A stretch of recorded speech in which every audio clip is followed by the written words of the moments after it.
بسم اللہ الرحمن الرحیم۔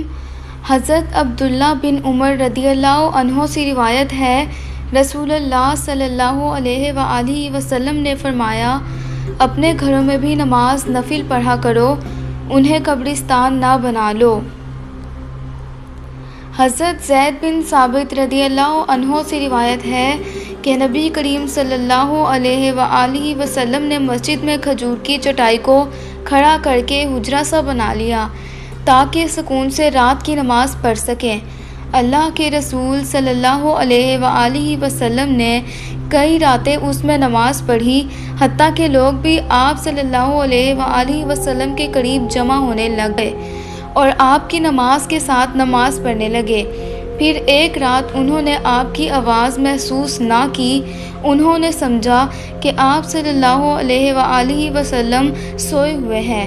ان میں سے کچھ کھنکارنے لگے تاکہ آپ صلی اللہ علیہ وآلہ وسلم جاگ کر ان کی طرف تشریف لے آئیں، مگر آپ صلی اللہ علیہ وآلہ وسلم نہ نکلے۔ پھر صبح کے وقت آپ صلی اللہ علیہ وآلہ وسلم نے فرمایا، جو کچھ تم کرتے رہے ہو میں دیکھتا رہا ہوں، مگر اس لیے نہیں نکلا کہ مجھے خطرہ پیدا ہوا کہ کہیں تمہارے ذوق شوق کی وجہ سے تم پر رات کی نماز فرض ہی نہ کر دی جائے، اور اگر تم پر فرض کر دی جاتی تو تم اسے ادا نہ کر پاتے۔ لہٰذا اے لوگو، رات کی نماز اپنے گھروں میں پڑھ لیا کرو، کیونکہ فرض نماز کے علاوہ انسان کی افضل نماز وہ ہے جو گھر میں پڑھے۔